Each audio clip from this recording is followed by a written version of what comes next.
Welcome. इस video में हम डीजल साइकिल से रिलेटेड एक प्रॉब्लम सॉल्व करेंगे। तो लेट्स स्टार्ट। सबसे पहले हम इस साइकिल को ड्रा कर लेते हैं। यहाँ मैंने साइकिल को ड्रा कर दिया है। 1 से 2 आइसेंट्रोपिक कंप्रेशन होगी कंप्रेसर के अंदर। 2 से 3 हम हीट ऐड करते हैं at constant pressure. 3 to 4 expansion isentropic और 4 to 1 हीट रिजेक्शन हो जाती है एट कांस्टेंट वॉल्यूम। प्रॉब्लम की स्टेटमेंट पढ़ते हैं। An ideal cycle with air as a working fluid has a compression ratio of 19. Compression ratio का मतलब होता है कि ratio of maximum volume over minimum volume. Maximum यहाँ पर 1 है और मिनिमम यहाँ पे 2 है, तो कंप्रेशन रेशियो हो जाएगी V1 over V2 and a cut off ratio of 2। Cut off ratio का मतलब होता है ratio of volumes after and before the heat addition process. तो यहाँ पे हीट एडिशन 2 to 3 हो रहा है, तो V3 यानी जो हीट एडिशन के बाद और V2 हीट एडिशन से पहले के जो वॉल्यूम्स की रेशियो है उसको हम कट ऑफ रेशियो कहते हैं। RC से डिनोट कर देता हूँ मैं इसको। At the beginning of the compression process the working fluid is at 100 kPa। Temperature is 25 degree centigrade. इसको मैं केल्विन में कन्वर्ट कर लेता हूँ 298 केल्विन। और वॉल्यूम गिवन है स्टार्ट में ही V1 is equal to 1920 centimetre cube. Utilizing the cold air standard assumptions, determine the temperature and pressure of air at the end of each process. Her process के and पर हमने pressure और temperature निकालना है, यानी P2 निकालना है, P3 निकालना है, P4 निकालना है। इसी तरह T2 निकालना है, T3 निकालना है और T4 निकालना है। पार्ट बी है नेटवर्क आउटपुट निकालना है और थर्मल एफिशिएंसी निकालनी है। पार्ट सी है मीन इफेक्टिव प्रेशर निकालना है। दोस्तों यहाँ पर उसने कहा है कि utilizing the cold air standard assumptions. इसका मतलब ये है कि जो हमने स्पेसिफिक हीट की वैल्यू यूज़ करनी है वो रूम टेम्परेचर यानी 25 डिग्री सेंटीग्रेड वाली यूज़ करनी है। तो let's start with the problem. ये इस आइसेंट्रोपिक प्रोसेस के लिए 1 से 2 के लिए मैं ये रिलेशन लिख सकता हूँ T2 over T1 eight entropy constant होगी इसके दौरान is equal to V1 over V2 K-1। V1 और V2 की रेशियो मेरे पास है। T1 ऑलरेडी गिवन है, तो यहाँ से मेरे पास T2 आ जाएगा 967 केल्विन। अब मैं इसी तरह P2 निकालने की कोशिश करता हूँ कंबाइंड आइडियल गैस लॉ की मदद से। P2 V2 over T2 is equal to P1 V1 over T1। तो यहाँ से मेरे पास P2 की वैल्यू आ जाएगी।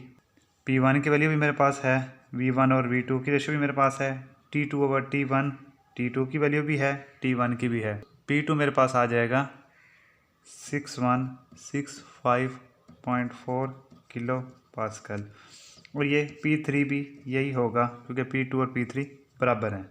इसके बाद हम T3 निकालने की कोशिश करते हैं कंबाइंड गैस लॉ की मदद से। P2 V2 over T2 is equal to P3 V3 over T3। अब P2 और P3 दोनों बराबर हैं क्योंकि ये कांस्टेंट प्रेशर का प्रोसेस है, तो ये कैंसिल हो जाएंगे। तो मैंने T3 निकालना है, तो ये आ जाएगा V3 और VT।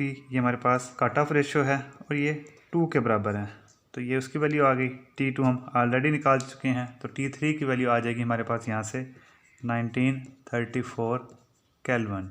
अब हमारे पास रह गया 0.4 पर वैल्यूज़ T4 और P4।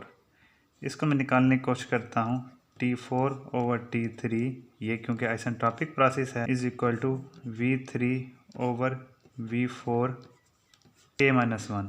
K की वैल्यू यहाँ पे 1.4 है। अब V3 और V4 की वैल्यू मुझे चाहिए। V4 V1 के बराबर है, यानी जो V1 की वैल्यू होगी वही V4 की होगी। अब बाकी रह गया V3। तो V1 over V2 is equal to 19 है, तो यहाँ पे V1 मेरे पास है 1920, तो यहाँ से मैं V2 की वैल्यू निकाल लेता हूँ 101.05 सेंटीमीटर क्यूब। इसी तरह V3 ओवर V2 की वैल्यू है 2, तो यहाँ से मेरे पास V3 आ जाएगा 202.1 सेंटीमीटर क्यूब। अब मेरे पास यहाँ पे V3 भी आ गया, V4 मेरे पास ऑलरेडी है, K की वैल्यू 1.4 है, T3 1934 है, तो यहाँ से मेरे पास T4 की वैल्यू आ जाएगी 785.89 केल्विन। ठीक हो गया, T4 भी आ गया। अब हमने निकालनी है P4 की वैल्यू। उसके लिए आपके पास दो ऑप्शंस हैं, आप किसी भी तरीके से निकाल सकते हैं। मैं दोनों आपके साथ शेयर कर देता हूँ। P3 V3/T3, P4 V4/T4। P3 की वैल्यू भी है हमारे पास, V3 भी है, T3 भी है, V4 भी है हमारे पास, यहाँ पे हम निकाल चुके हैं ऑलरेडी। T4 भी है हमारे पास, ये वाली वैल्यूज़। तो यहाँ से आप P4 आसानी से निकाल सकते हैं, 263.71 किलो पास्कल। इसके अलावा आप ये वाला फार्मूला भी यूज़ कर सकते हैं, इंट्रॉपी वाला, P4/P3 is equal to V3/V4K। K की वैल्यू अगेन 1.4 के बराबर होगी, तो P3 ऑलरेडी है हमारे पास, तो यहाँ से P4 की वही वैल्यू आ जाएगी जो हमने पहले लिखी है। तो दोस्तों इस तरह हमने पार्ट ए सॉल्व कर लिया। पार्ट बी की तरफ मूव करते हैं। हमने निकालना है नेटवर्क आउटपुट। ये किस चीज़ के बराबर होगा? Q in minus Q out. Q in ये इस प्रोसेस के दौरान जो हीट ऐड होती है, MCP into T3 minus T2। Maths की वैल्यू मुझे निकालने की ज़रूरत है, तो ये हम जो आइडियल गैस इक्वेशन होती है वो यूज़ कर लेते हैं, PV is equal to MRT। हम 0.1 के ऊपर ही सारी वैल्यूज़ लेते हैं, तो यहाँ से मेरे पास मैथ्स आ जाएगा 0.0022 kg। CP की वैल्यू आप लेंगे 1.005 किलो जूल पर kg केल्विन। T3 ये वैल्यू नोट करें आप, और T2 के लिए ये वैल्यू। तो यहाँ से हमारे पास Q in आ जाएगा 2.14 किलो जूल। इसी तरह Q आउट हम निकाल सकते हैं, ये होगा CV की वैल्यू 0.718 किलो जूल पर kg केल्विन आप यूज़ करेंगे। मैथ्स ये है, T4 ये निकाल चुके हैं, और T1 ऑलरेडी गिवन था, तो यहाँ से हमारे पास Q आउट आ जाएगा 0.77 किलो जूल। अब ये दोनों वैल्यूज़ यहाँ पे पुट कर दें, हमारे पास नेटवर्क की वैल्यू आ जाएगी 1.37 किलो जूल।